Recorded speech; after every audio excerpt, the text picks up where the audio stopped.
Hello everybody, and I wanted to do a quick tutorial video on mekHQ.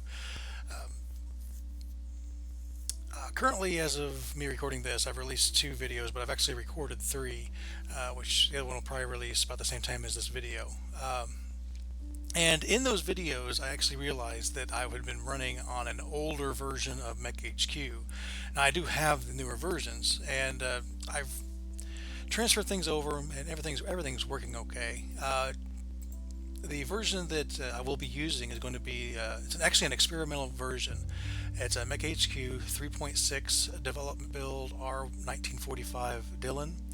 And I can't find this anywhere. I don't know if this is the latest build or not. I believe it is, because I was really keeping up with the experimental builds back when I was really doing like season 0 and so forth. But I can't find this, so with the options I'm about to show you, might need to go into the experimental builds because I don't believe the base builds have this. I'm not 100% sure on that, but there are experimental builds out there to be found, so keep that in mind. And so let's go ahead and pop in here the campaign options. One other thing I want to show real quick here is the repair and acquisition. Something that's always just driven me insane is the maintenance rules and how they just basically just destroy your mechs before you ever even show up to battle. You know, you show up to battle and maybe have like one functioning mech or something stupid like that. This rule down here, only damage parts that are already quality A, that really fixes that. Now things can still be damaged, but it's far less likely to happen. What happens instead is as you do the maintenance rules, if they fail it by a certain margin, I think the margin is -4, probably is something I can modify in here. I think it's this number here. Yeah. So like a target number, I jump just like a target number of 11 with the current era. So if they roll their die, they fail it, but they fail it like they roll a 7, they failed it by a margin of 4. Instead of damaging the thing, it'll actually lower the quality, which I'm going to show this a little bit more closer as we go on. But once it gets down to A, only then will it start to actually damage the part where I would need to repair it.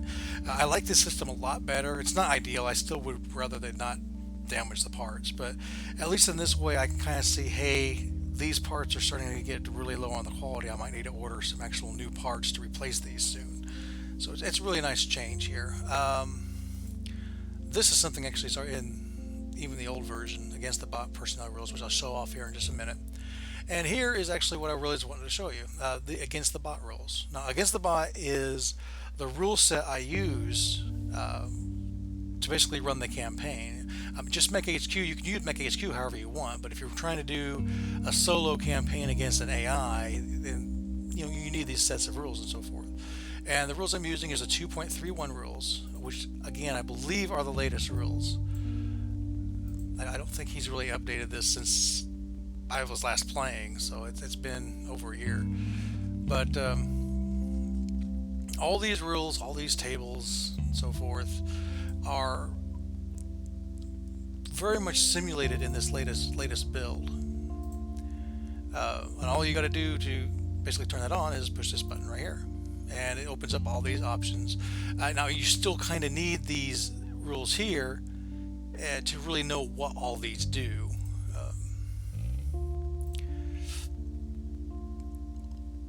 I'm not going to go into depth on all of these things. Some of them are self-explanatory.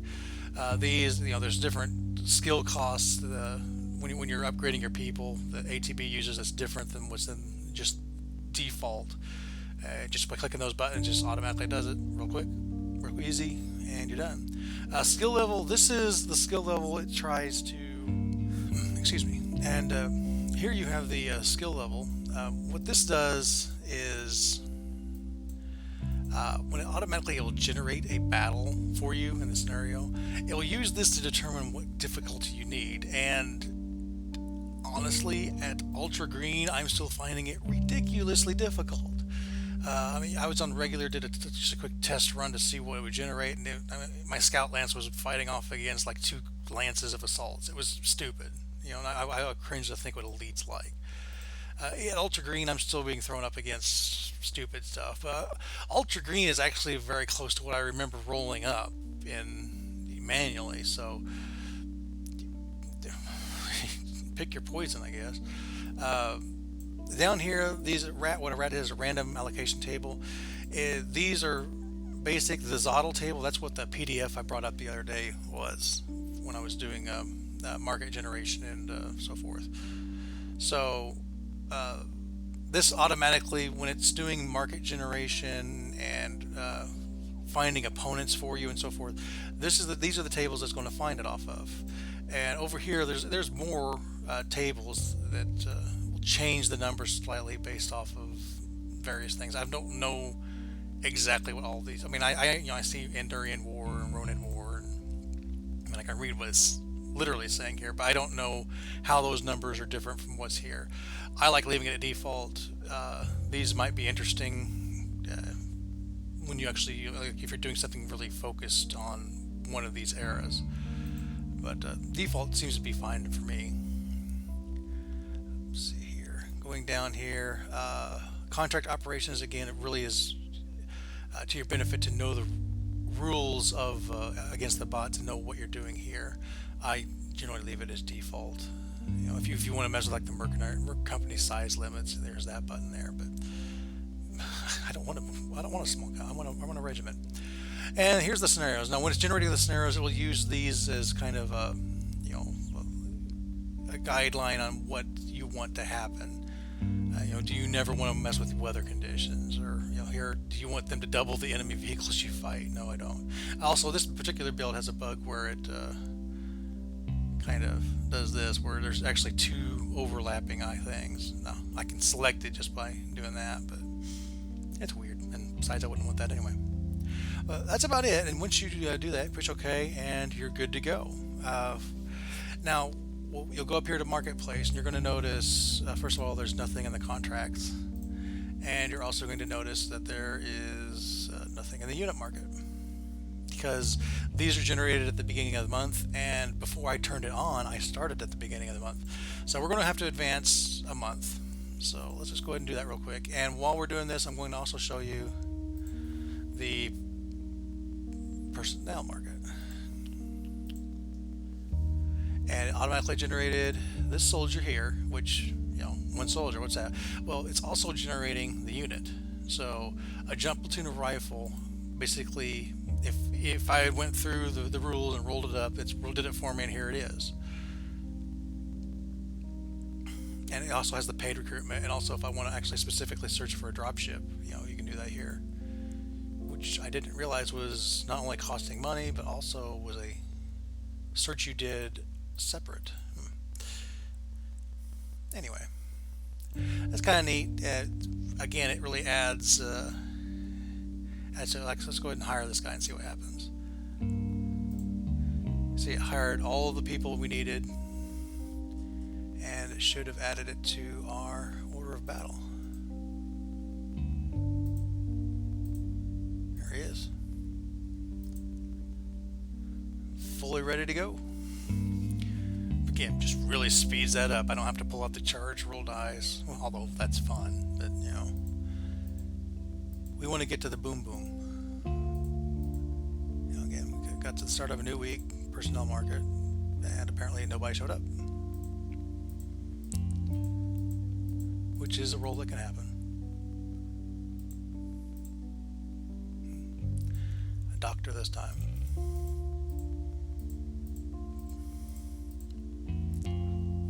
The only bad thing, actually, I say that, I'm actually pretty sure here in personnel market you can make it tell you when it refreshes, so never mind. You got a vehicle gunner this time, and it's just going to be this one gunner guy who actually has a gunnery specialization.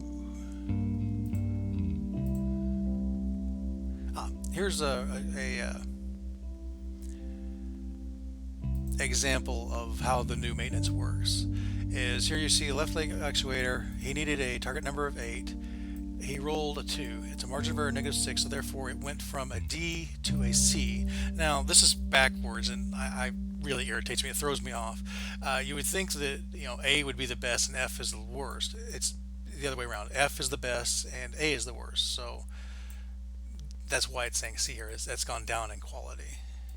And what you can kind of do is it's kind of hard to keep it on really sharp eye on this, but like here, that head was like the F quality, and now it's an E. But I can kind of see if it's getting down to like B or A, that hey, it might be time to. A is basically they're holding it together with bubblegum and baling wire. So at that point, maybe it's time for me to order some new parts and actually replace the part, as opposed to just keep maintaining and or fixing it. So kind of a cool option. The only real complaint I have other than that is, as far as I can tell, there is no way to go in here and find out what the current status of all these parts are. It is in here in the information somewhere, but I can look at the last maintenance report and find out that way. But like I can't go in here, to my knowledge, and actually modify or fix or whatnot. In some of these cases, I don't even know how I would replace it. But still, I prefer this system far more. Let's keep moving here.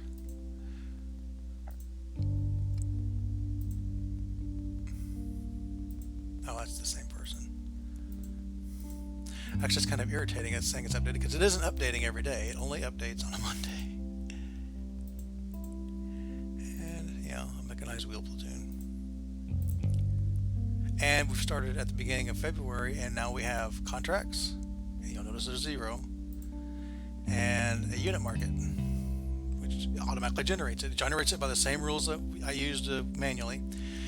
Automatically, it'll show you like the aerospace fighters. If that's if all I wanted is like an aerospace fighter, I can narrow it down here, and it shows the percentages over here as to how much over the price or under. All the vehicles. I'm not seeing any good deals on this one, but mix. Yeah. Kind of got messed on this one, but you got the Wasp. It generates it the exact same way as I did, and I can choose to buy it. Keeping in mind the black market can sometimes rip you off. It says it down here even, but that's the price I pay. Purchase, boom, I've got the mech, and it saves a lot of time doing it this way. This is one of the things that if I only want this really from I miss the bot because it just saves so much time. But let's go into the contract market, and you might wonder, well, why didn't we generate any contracts? Well, in the video I didn't actually end up publishing, but when I was actually generating the contracts, that's in the rules, let's go all the way to the top of the contract generation, is as a D rating company, which it's showing 1, well, it's showing 1 because of stupid reasons. Just a minute, I'll fix that because it's irritating. In here, unit rating method. I don't understand interstellar ops. I've never messed with that, so it's just the mercenaries method. It gives you the Dragoon rating of, in this case, we're a C. I don't remember us being a C before. I thought we were a D. Well, so cool, C. So in a C rating, it's a 1d6 minus 2 roll, and at a hiring hall, it gives a +1. Now I don't know if this is taking into account where we are, but in this case, it is possible to roll 0 contracts over the week or the month. We're going to go ahead and cheat, and at most it would give us 4, but we're going to go ahead and just automatically generate a couple up for us ourselves. You have to have GM mode to do this, but you push that button, boom, there's one. The Free Worlds League wants us to fight the Capellan Confederation on a recon raid. And these are all, it just automatically generates all that stuff, all the information. What's the ally rating? What's the enemy rating? What's kind of command structure is there? And we have one renegotiate here for straight support. You see here it says 60%.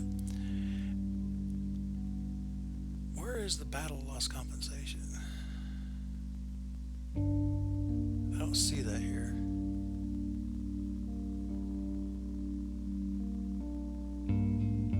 Oh, here it is, 0. Okay, yeah, so you can get both, but because Zebediah is a logistics guy, we get one. He has one level of negotiation, so he gets 1 reroll, and if we push that button, he rolled basically the same thing. I'm going to generate another one just so we can see it. 20% renegotiate up to 40%. We're getting really bad rolls here, but I'm thinking in the field manual there's rules where if you have a negotiation left over that you don't use, you can actually use it as part of your signing bonus. But I have to review those rules because it's not really actually against the bot. But we'll go ahead and just use this just as our example. It wants us to go to Cordiger or whatever. I don't know where that's at. It's apparently 89 days away, or 99 days away. So they want us to start on the 5th, May the 11th. So we're going to accept this. Now, one bad thing is it will not let us, like it will,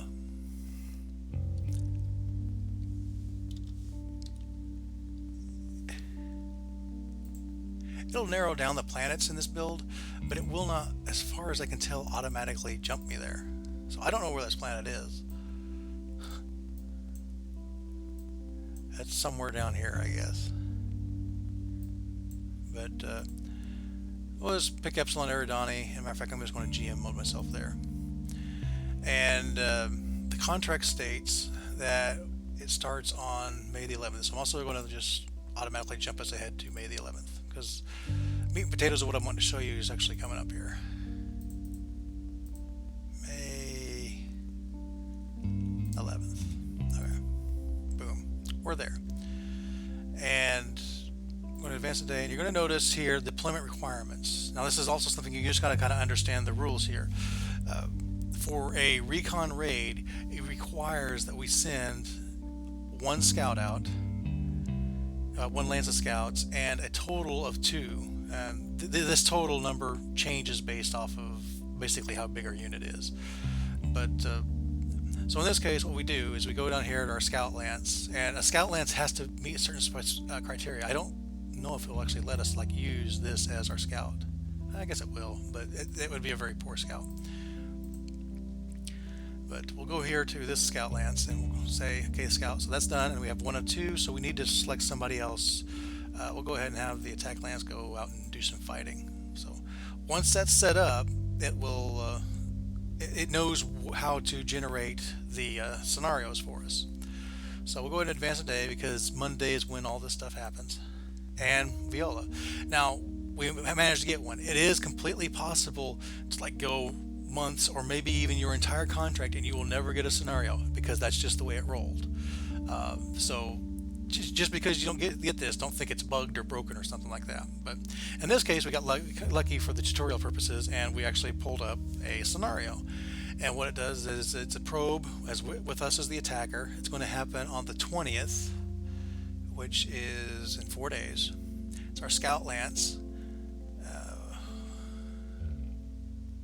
house command. So there's going to be like a friendly unit that joins us, a wasp. You pretty much have to defend this unit. And then Capellan Confederation. This is the enemies it chose to throw us up against, which is actually really weak and interesting. Urban Mech, a wasp, and a VTOL. The craziest VTOL pilot ever. And the Pegasus Scout hover tank. So this would actually been a really easy one, but you know, now you're going to be saying, well, you shouldn't have put it on ultra green. Honestly, it gets hard. If this keeps up, yeah, I might lift that up a little bit. But things you want to really pay attention to here's the rerolls for this type of stuff. You can reroll any of these conditions you want. I think it's like if I want to change the weather, I can reroll. There, now it's light rain instead. And I forget what gives you rerolls. Again, you'd have to go back into the rules to find out. Here's the win conditions, victory conditions. Must destroy 1/4 of the enemy force and keep 1/4 of the starting force operational. And that's it. As long as you meet that condition, you win. You know, you don't have to. Matter of fact, the match stops at that point, or it's supposed to. Anyway, important things to watch out for, because I've run into some serious bugs with this. Is you'll go in here, you'll open this up, and you'll like see, you know, an error message here instead of like what they're using. You can't launch mekHQ like that. It will break, and it actually kind of breaks mekHQ too, where you can't recover. What you basically have to do is you have to delete the scenario, and if you want to, just generate one manually, which we might end up doing. I do like this system. For our first contract, we're just going to roll it the way I did. But the next contracts will may very well do this. So contract score, whatever. But once you got that, now you'll notice here I can't start the game. Why is that? Well, we go here and it doesn't always happen. Of course, it is showing it here. Oh, I know why. Let's back up here. I can't start the game because it's not the 20th. So let's go ahead and advance to the 20th here. And you'll notice if I tried to bypass it, it gets mad at me. You have a pending battle. It results in a defeat and a minor contract break if I just ignore it. So you can ignore it if you want to take the hit, but if it's just that ridiculous, you aren't even going to bother with it. But here you see it's automatically selected it. I'm going to undeploy it real quick because it doesn't always do that. So you'll go down here, it's the same day, and you notice all this is grayed out. Well, that's because it's not deployed. So you'll have to go over here, right click on the scout lance, deploy the force, new contract, probe attacker. You go over here, click on it, and you'll see that force is ready to go. Now you can technically, if I wanted to, like add more forces to this. And there are ways to like get like a reinforcement and so forth. Or if I was doing a defense mission and maybe I wanted to throw my infantry in as well or something like that. There's things you can do for fun, but this is pretty much it. And once you're happy with this, you push the start game.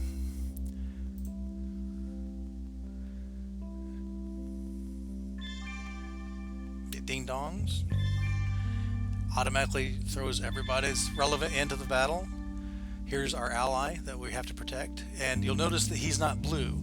In house and integrated commands, basically the AI controls these units, and you kind of got to protect them. In liaison command, you'll also get one, but you get to control it at least. And then in I forget what it's called, like independent command or whatever, you don't even get an extra guy. And these are the enemies automatically generated for us. These are the default icons I've chosen, mainly just to keep, I wanted default icons for like all the soldiers, but you get so many soldiers and it's kind of monotonous to kind of change all of them. So I just changed everybody to a soldier icon. I could, if I wanted to, I think, change the portrait here under configuration. I'm not going to mess with it now, but it's because it's really not relevant, because once the battle is over, we'll go in there, and if we actually captured one and I wanted to throw a profile on them, then we could. But at this point, you just push start, do the battle. Once it's finished, we'll see that later when I actually get into it through the actual scenarios. Or if you want to go back to my season 0 or FWLM, all that stuff, it's available to you to see how you actually finish scenarios. But that's the gist of everything I wanted to show you. I wanted to really kind of show you how the scenarios work, because I did have somebody ask me a question on that. So if you have any more questions on anything on how this works, I will try to answer it. I'm not a genius, or I didn't write this. There's options in here I have no idea what does. So, but if you ask, I will do my best to find the answer. So, till next time, do stuff.